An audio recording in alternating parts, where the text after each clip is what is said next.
हमारा जो संस्कृत का प्रथम पाठ था संस्कृत वर्णमाला पढ़ें।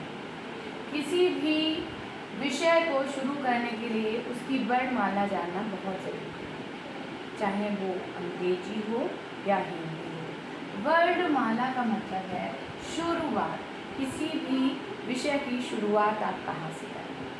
प्यारे बच्चों, आपने अभी तक संस्कृत विषय नहीं पढ़ा, इसलिए आज आपका पहला पाठ प्रथमा, पहले को प्रथमा और पाठ को कहते हैं पाठ। प्रथमा पाठा में आप संस्कृत की वर्णमाला पढ़ेंगे, ठीक है। संस्कृत की वर्णमाला हम लोग शुरू करते हैं। सबसे पहले लिखेंगे संस्कृत वर्णमाला। इसमें क्या है, स्वरों के क्रमबद्ध समूह को वर्णमाला कहते हैं। वर्णमाला का मतलब वर्णों की एक माला, एक समूह। तो वर्णमाला किसकी, वर्णों की, एक एक वर्ण, आ ई उ, एक एक वर्ण, वर्णों के क्रमबद्ध समूह को वर्णमाला कहते हैं। वर्णमाला कहते हैं, ठीक है। अब आपसे पूछेंगे वर्णमाला किसको कहते हैं, तो वर्णों के क्रमबद्ध समूह को वर्णमाला कहते हैं। वर्ण भाषा की सबसे छोटी इकाई है। वर्ण क्या है, वर्ण भाषा की सबसे छोटी इकाई है। वर्णों के उचित मेल से शब्द, वर्णों के उचित मेल से शब्द तथा शब्दों के सार्थक मेल से वाक्य बनते हैं, ठीक है। क्या कहा, वर्ण की भाषा जो है सबसे छोटी इकाई भाषा की वर्ण है। वर्ण को आप अक्षर भी कह सकते हैं, है ना। अक्षर, अक्षर जिसका क्षय ना हो, जो कभी खत्म नहीं होता। अक्षर, अक्षर अपने आप में एक स्वतंत्र ध्वनि होती है, अक्षर। आपने कहा वर्णों के मेल से शब्द और शब्दों के सार्थक मेल से वाक्य बनते हैं। आगे आपने पढ़ा प्रत्येक भाषा की एक वर्णमाला तथा एक लिपि होती है, ठीक है ना। प्रत्येक भाषा, भाषा कितनी होती है, भाषा बहुत प्रकार की है। भाषा कितनी है, भारत में विभिन्न क्षेत्रों में विभिन्न प्रकार की भाषाओं का प्रयोग किया जाता है। जैसे आपने कुछ पढ़ी भी है, देवनागरी लिपि जो है हमारे हिंदी की है और वही संस्कृत की है। तो हमने कहा प्रत्येक भाषा की एक वर्णमाला और एक लिपि होती है, अच्छा। और हिंदी भाषा की वर्णमाला से आप परिचित हो चुके हैं, ठीक है। हिंदी भाषा की वर्णमाला आपने अभी तक पढ़ी हुई है, ठीक। इन्हीं वर्णों का प्रयोग संस्कृत भाषा में भी किया जाता है। जो हिंदी की वर्णमाला पढ़ी है लगभग वही मैं आज आपको संस्कृत भाषा के लिए भी बताऊंगी। दोनों ही भाषा संस्कृत तथा हिंदी जिस लिपि में लिखी जाती है उस लिपि को हम लोग देवनागरी लिपि कहते हैं। कौन सी लिपि है, देखिए देवनागरी लिपि, अच्छा। संस्कृत भाषा किस लिपि में है, देवनागरी लिपि। चलिए आगे है, संस्कृत भाषा की वर्णमाला में कुल पूरा टोटल 48 वर्ण होते हैं। इन वर्णों को 3 भागों स्वर, व्यंजन तथा आयोग में विभाजित किया जाता है, ठीक है। क्या करते हैं, संस्कृत भाषा की वर्णमाला में कुल 48 वर्ण होते हैं। कितने वर्ण होते हैं, 48, गुड। इन वर्णों को 3 भागों स्वर, व्यंजन और आयोग में विभाजित किया जाता है। अब स्वर क्या है, स्वर को इंग्लिश में हम लोग अंग्रेजी में वोवल्स बोलते हैं ना, स्वर। और इन स्वरों का उच्चारण अन्य वर्ण की सहायता के बिना किया जाता है।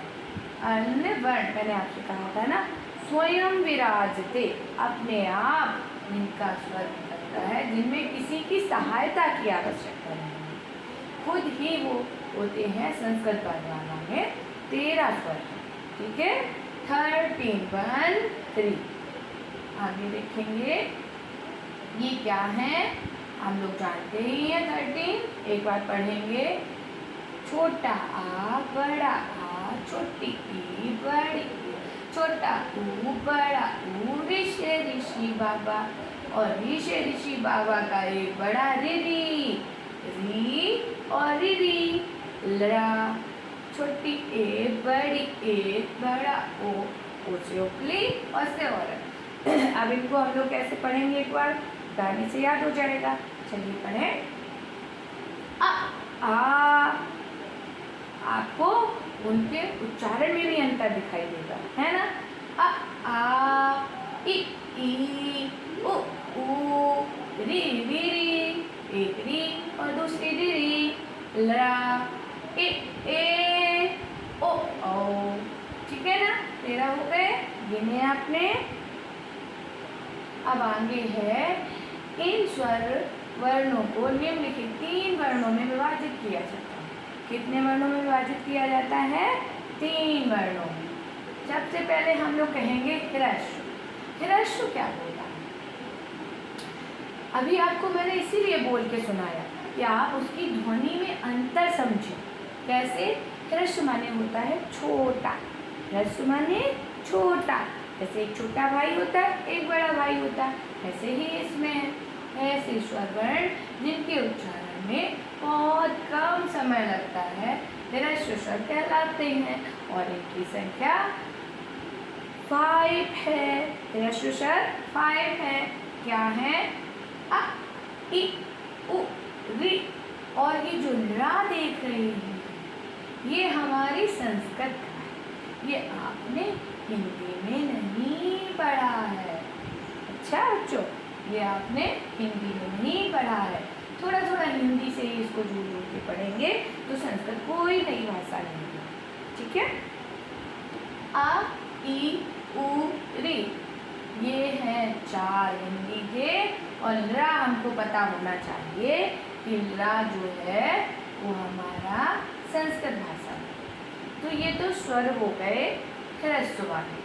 आपसे पूछेंगे ह्रस्व स्वर कितने, तो हम बताएंगे हाँ 5। चलिए आगे चलेंगे तो आपसे दीर्घ स्वर पढ़ेंगे। दीर्घ माने जो हमने अभी छोटा सा बोला उस आ से इसमें दोगुना समय लगता है, दोगुना समय लगता है। जैसे उसको आ बोला था और इसको जब हम बोलेंगे आ 2 सेकंड का समय लगा, है ना। ऐसे स्वर जिनके उच्चारण में ह्रस्व स्वरों की अपेक्षा 2 गुना समय लगता है दीर्घ स्वर कहलाते हैं, और इनकी संख्या होती है 4। ठीक है। और 4 वही वाले हैं ना ये जो पीछे थे, पर हमारा एक जो रा नया आया था, रा का कभी बड़ा नहीं होता है, रा एक छोटा ही रहता है। अब ये क्या है? आ ई उ और ऋषि बाबा, और ऋषि बाबा का बड़ा री, एक री दूसरा री। इनको कैसे बोलेंगे? आ ई उ री। ठीक है। तो ह्रस्व माने छोटा, ह्रस्व होते हैं 5 और दीर्घ होते हैं 4। 4 कैसे हुए? जो रा हमारा यहाँ था, रा देखिए आपने कैसे पीछे लिखा था, और ये रा लगा उसमें। ये रा जो है ये दीर्घ नहीं होता, ये यहाँ वहीं स्वर छोटा ही रह जाता है, इसलिए वो इसमें नहीं आता है। ठीक। आगे जब हम चलेंगे तो कुछ संयुक्त व्यंजन होते हैं, संयुक्त स्वर होते हैं। संयुक्त का मतलब क्या होता है? ऐसे स्वर जो 2 स्वर वर्णों के मेल से बनते हैं संयुक्त स्वर कहलाते हैं, और उनकी संख्या होती है 4। वो क्या है? वो है ए ऐ ओ औ। संयुक्त स्वर हमेशा दीर्घ स्वर के ही अंतर्गत होंगे। दीर्घ माने इनको 2 मात्रा का समय लगेगा। ये जो हमारे ह्रस्व माने छोटे, सबसे पहले हमने जो ह्रस्व स्वर पढ़े छोटे वाले वो सिर्फ, ठीक है। इसमें कैसे होगा? ए आ ई मिलकर ए बनता है, ए, और बड़ी ए आ प्लस बड़ी ई, ए ओ आ प्लस ऊ, ओ आ बड़ा ऊ, ओ। अब आपको ये हो गए ए ओ संयुक्त स्वर कितने? 4, ए ओ 4। और बनते कैसे हैं? ए छोटी बड़ी से आ तो देखिए सभी में है, आ प्लस छोटी छोटा छोटी ए, बड़ा बड़ी ए और छोटा और ऊ, ओ बड़ा बड़ा ऊ, ओ। ये आपने जाना। चलिए अब है व्यंजन। अब आपकी एक चीज खत्म हुई, वो है स्वर। स्वर हमने आपको कितने बता दिए? 13 स्वर बताया, ठीक है। अब हमारा व्यंजन आता है। व्यंजन कैसे आएगा? व्यंजन में देखिए ऐसे वर्ण जिनका उच्चारण स्वर वर्णों की सहायता के बिना नहीं हो सकता। स्वरों के बिना व्यंजन का उच्चारण नहीं हो सकता। कभी भी आप का कहेंगे तो का आ पीछे निकल रहा है, खा आ पीछे निकल रहा है। देखिए अब इसमें देखिए आप, ये व्यंजन स्वर है, कॉन्सोनेंट कहते हैं इसको इंग्लिश में। ऐसे वर्ण जिनका उच्चारण स्वर वर्णों की सहायता के बिना नहीं हो सकता है, उन्हें हम व्यंजन वर्ण कहते हैं, ठीक है। व्यंजन कैसे? संस्कृत वर्णमाला में 33 व्यंजन होते हैं। कितने व्यंजन होते हैं? 33। सबसे पहले का वर्गः, चा वर्गः, टा वर्गः, ता वर्गः और पा वर्गः। और स्पर्श व्यंजन कितने? 2, 5, 25, ठीक है। ये हमारे वर्गों में विभाजित हैं। का वर्ग का मतलब घर का एक बड़ा, और उस घर में जो आते हैं 5 सदस्य, ठीक है। का वर्ग में 5 सदस्य कौन से? क, ख, ग, घ, ज्ञ, इया, है ना। का, खा, गा, घा, फिर इया का वर्ग के अंतर्गत आएगा। और चा वर्ग के अंतर्गत चा, छा, जा, झा और इंज्ञा। इया खाली था, ये झूली वाला हम लोगों ने याद किया था ना बचपन में। चलिए अब टा वर्ग तीसरा वर्ग है, टा वर्ग। टा वर्ग में क्या आता है? टा, ठा, डा, ढा, अड़ा। ये किस में आ रहा है? टा वर्ग में। टा वर्ग क्या है? तीसरा वर्ग टा वर्ग। और उसके बाद आएगा ता वर्ग। ता वर्ग में क्या आएगा? ता, था, दा, धा, ना। और उसके बाद आखिरी है पा वर्ग। पा वर्ग में पा, फा, बा, भा, मा, ठीक है। हमने क्या जाना? वर्ग होते हैं 5। व्यंजन में जब हम आते हैं तो 5 वर्गों में विभाजित किया। का वर्ग, चा वर्ग, टा वर्ग, ता वर्ग, पा वर्ग। और उसके बाद ये 5, देखिए 5 प्लस वो मल्टी लगाएंगे, 5 मल्टी और 5, तो ये 25 बनता है, ठीक है ना। 25, 5 हमारे मुख्य हैं और 5 ही उनके अंदर आते हैं। 5 गुणा 5 बराबर 25 है। ये स्पर्श व्यंजन कहे जाते हैं। स्पर्श व्यंजन कितने? 25। कैसे बने? का वर्ग, चा वर्ग, टा वर्ग, ता वर्ग, पा वर्ग, ठीक है ना। और आपको बता दें इससे आगे, ये जो इया, या, ड़ा, न, म, ये 5 अनुनासिक वर्ण बोले जाते हैं। नासिका से इनका उच्चारण होता है।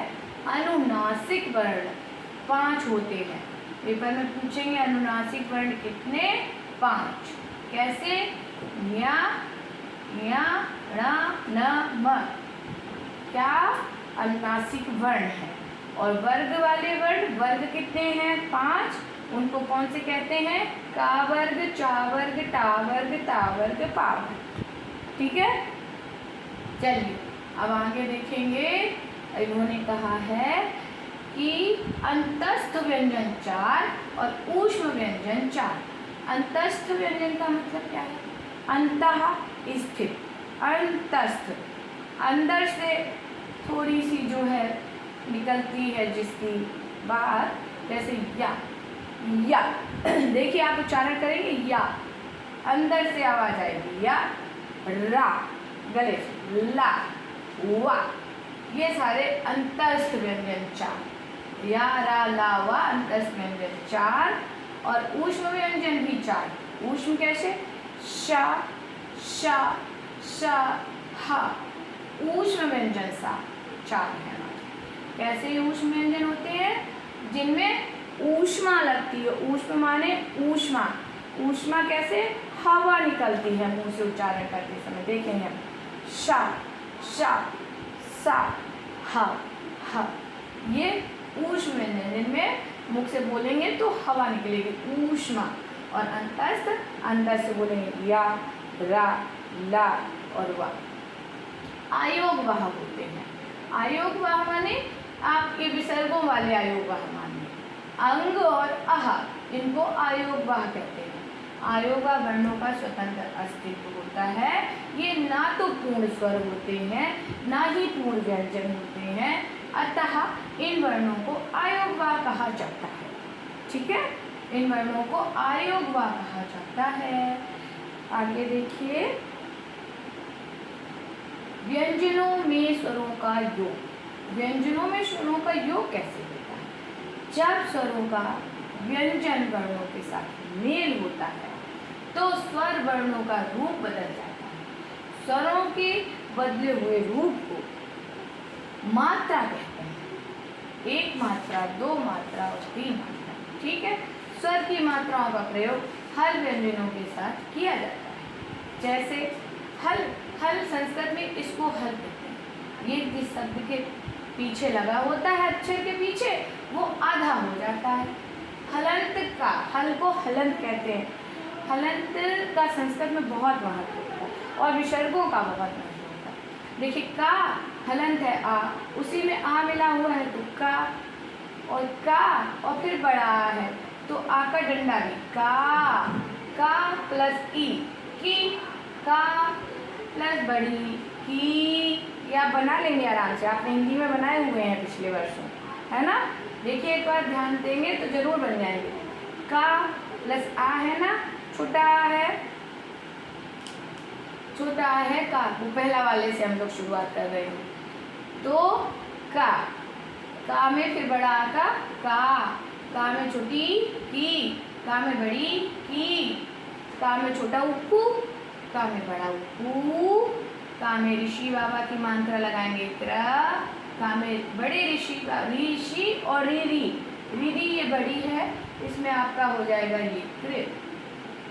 का में एक की मात्रा लगेगी तो के, का में ए की मात्रा के, का में ओ की मात्रा को, का में ओ की मात्रा को, का में अंग की मात्रा कंग और का में आह की मात्रा कहा। अब इन सभी प्रकार के अन्य व्यंजनों के साथ भी आप स्वरों की मात्राएं लगाएं। ठीक है ना? कैसे लगाएंगे? आपको का वर्ग में हमने ये मात्राएं बताई। का में लगाई, अब खा में लगाइए।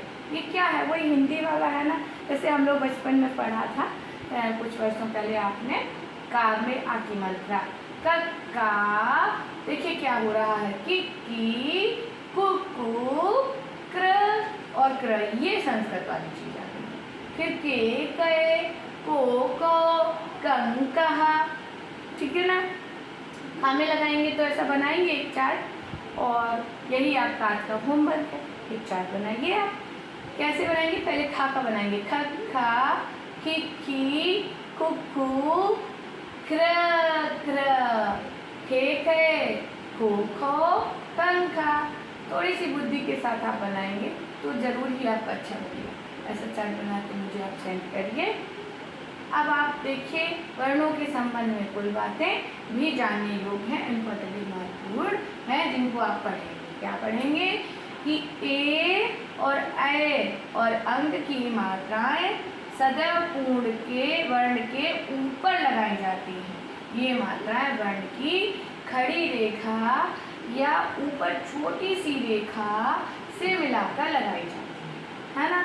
हम लोग जानते हैं ए की मात्रा कैसे लगती है, ठीक है, ये देखिए ए। अब आपका ई की मात्रा सदैव वर्ण के पीछे से लगाई जाती है। आप सभी जानते हो छोटी ई की मात्रा लगाते रहते हैं। बड़ी ई की मात्रा और जो है आ और ओ और अंग की मात्रा सदैव वर्ण के बाद लगाई जाती है, ठीक। आ ऊ री और बड़ी री की मात्राएं सदैव वर्ण के नीचे लगाई जाती हैं। ये मात्राएं वर्ण की खड़ी रेखा तथा वर्ण के निचले गोलाकार भाग से मिलाकर लगाई जाती हैं, ठीक है। और रा की मात्रा, रा वर्ण के ऊ और बड़े ऊ की मात्राओं के लगने पर इसका रूप निम्नवत बदल जाता है। रा का रूप बदल जाता है ना। रा की मात्रा कितनी तरह से लगती है, देखिए, रा ऊ रा। एक ये गुरु में लिखते हैं, जो रुचि में लिखते हैं, ये वाला रू। और दूसरा ये बड़ा रूपा, रुपया, रुपया में तो छोटा रू लगेगी, ये रा से रथ की मात्रा से लगेगी, ठीक है। और रा वर्ण के साथ री व री की मात्राएं नहीं लगती हैं। रा वर्ण के साथ री और री की मात्राएं नहीं लगती हैं। और शा और हा वर्ण के साथ री की मात्रा लगने पर इनका स्वरूप निम्नवत बदल जाता है। कैसे बदल जाता है, देखिए, शा में ये री बनती है तो ये श्र बनता है, श्रृंगार जो लिखते हैं ना। और हा में री की मात्रा हा, हरा, देखिए हरा ऐसे बनता है ना। ये इहरा जो ये संस्कृत का है, ये ऋषि ऋषि बाबा की मात्रा है, हा में लगी है, तो ये नहीं बनाएंगे, इस तरह से, ठीक है। अब आगे है आपका, जब बिना मात्रा के दो वर्ण मिलकर नया वर्ण बनाते हैं तो वो संयुक्त व्यंजन कहलाता है। संयुक्त व्यंजन किसे कहते हैं, जब बिना स्वर के दो व्यंजन मिलकर नया वर्ण बनाते हैं तो उसे संयुक्त व्यंजन कहते हैं। जैसे जैसे का प्लस शा बराबर छ, और आ भी इसमें है, छ में आ भी है, इसलिए आ, ठीक है। इस तरह छा बनेगा। चा हमने कैसे बनाया, ता, त्रा त्रिशूल होता है, ता प्लस रा बराबर त्र, त्रा में आ लगाया, त्र, त्रा बनेगा। ये आपके जो संयुक्त व्यंजन है ना, ये चार है। जब दो वर्णों के मेल से नया व्यंजन बनता है तो उसे संयुक्त व्यंजन कहते हैं। और संयुक्त व्यंजन हमारे पास चार लिखे हुए हैं, ठीक है। जा और ज्ञा से, और फिर आ भी, ज्ञा तो बना इससे, और ज्ञा में फिर हमने हलंत लगा रखा है। जब आ लगाएंगे तो ज्ञा बनेगा ऐसे, और श और रा में श्रा लगा है हमारा, आ, ये श्रा, ठीक है। इन संयुक्त व्यंजन वर्णों को हिंदी भाषा की वर्णमाला में सम्मिलित किया गया है। इन संयुक्त वर्णों को भी हिंदी वर्णमाला की भाषा में आपका सम्मिलित किया है। ला की गणना स्वरों के अंतर्गत की गई है, लेकिन यह स्वतंत्र व्यंजन होता भी है। और ला और रा, ला जो है इनकी मात्रा नहीं लगाई जाती है। आपने जाना, और अब हम अभ्यास पर प्रश्न कर लेते हैं। निम्नलिखित प्रश्नों के उत्तर आप लिखेंगे। बताइए, वर्ण और वर्णमाला किसे कहते हैं। आपने सबसे पहली लाइन पढ़ी थी, वर्ण किसे कहते हैं, वर्णमाला किसे कहते हैं। आपको याद है ना चैप्टर। चलिए सबसे पहला हम वहाँ से दिखा देते हैं आपको। आप कहाँ से इसका आंसर करेंगे उत्तर। बच्चे उत्तर में लगाएंगे कि वर्णों के क्रमबद्ध समूह को वर्णमाला कहते हैं। पहले उसमें वर्ण पूछा है तो पहले ये लाइन लिख दीजिए, वर्ण भाषा की सबसे छोटी इकाई। एक लाइन ये, और उसकी दूसरी लाइन में लिखेंगे वर्णों के क्रमबद्ध समूह को वर्णमाला कहते हैं। लिखेंगे अभी के अभी आप कॉपी में। दूसरा, संयुक्त स्वर कितने हैं, वे किन स्वरों के मेल से बनते हैं। संयुक्त स्वर हमने आपको अभी बताए हैं संयुक्त स्वर। देखिए संयुक्त स्वर सिर्फ 4 बताए हैं हमने आपको। संयुक्त स्वर उधर देखिए, संयुक्त स्वर 4 बताए थे आपको। ए जो है आ और ई से, और ए आ ई, ओ आ प्लस ऊ से, ओ आ प्लस बड़ा ऊ से, ये संयुक्त स्वर कहलाते हैं। इनकी संख्या 4 है। ह्रस्व स्वर को बोलने में 1 मात्रा का समय और संयुक्त स्वर को 2 मात्रा का, और बड़ी क्लासों में 1 प्लुत स्वर और होता है, उसमें 3 मात्रा का समय लगता है। वो आपके इस किताब में नहीं है। आयोगवाह वर्ण। आयोगवाह मैंने आपको कितने वर्ण बताए? 2 बताए हैं। आइए देखते हैं अपने चैप्टर को खोल के। आप पीछे अपनी किताब को खोलेंगे तो आपको आयोगवाह स्वर मिलेंगे। आयोगवाह 2 बताए थे बेटा आपको। देखिए आयोगवाह, ये देखिए, ठीक है। अंग और आहा वर्णों को आयोगवाह कहते हैं। वर्णों का स्वतंत्र अस्तित्व होता है। ये ना तो पूर्ण स्वर होते हैं ना पूर्ण व्यंजन। समझ गए आयोगवाह किसे कहेंगे? जो ना तो पूर्ण स्वर होते हैं ना पूर्ण व्यंजन। चलिए आगे देखेंगे। अब आपका प्रश्न है, स्पर्श व्यंजन वर्णों की संख्या कितनी है? आपको चा वर्ग और ता वर्ग के व्यंजन वर्ण लिखने हैं। स्पर्श व्यंजन मैंने आपको कितनी अच्छी तरह बताया था।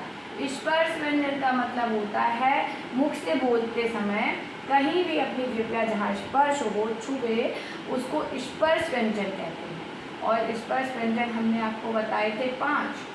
आगे तक उधर करिए, स्पर्श व्यंजन आपको निकाल के दिखाते हैं। ये रहे आपके स्पर्श व्यंजन।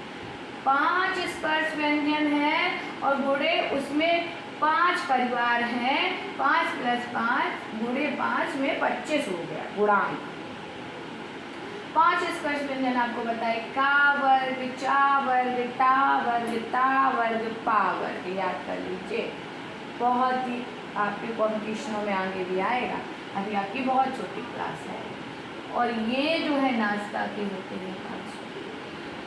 आप इनको स्पर्श व्यंजनों को आपको 2 स्पर्श व्यंजन वहाँ पर पूछे हैं, वो आप यहाँ से नोट करके पीछे लिख देंगे। और स्पर्श व्यंजन कितने वो लिख दीजिएगा 2, 5, 2, 5। ठीक है, लाइए आगे दिखाते हैं आपको क्या लिखा है। अब हमने देखा निम्नलिखित में दीर्घ स्वर वर्ण है। अब आप दीर्घ बता लेंगे ना आराम से। मैंने आपको दीर्घ बताया था, जो तेज आवाज निकलता है। आ तो छोटा तो छोटी सी आवाज निकलेगी, आ, ई, ए। बड़ा तो ये है, देखिए यहाँ पर तेज आवाज निकल रही है आपकी, है ना। तो ये बड़ा हो गया आपका। चलिए आगे चल के देखेंगे निम्नलिखित में आयोगवाह क्या है। आयोगवाह भी तो लास्ट में बड़े तने अंग और आहा होते हैं। तो अब हम देखें, क्या ये आयोगवाह, क्या ये आयोगवाह, क्या ये आयोगवाह। तो हमने क्या देखा, अंग और आहा में से तो हमें ये मिल गया। ठीक है, अब हमने देखा कि रा वर्ण के साथ मात्रा नहीं लगती। रा वर्ण के साथ किसकी मात्रा नहीं लगती है? रा वर्ण के साथ ए की मात्रा, क्या ऊ की मात्रा, क्या री की मात्रा, या ओ की मात्रा। बताइए रा वर्ण के साथ किसकी मात्रा नहीं लगती? देखिए आपका सही कौन सा होगा, लिखिए। आ वर्ण के साथ किसकी मात्रा नहीं लगती है? ए की रा वर्ण के साथ मात्रा नहीं लगती है।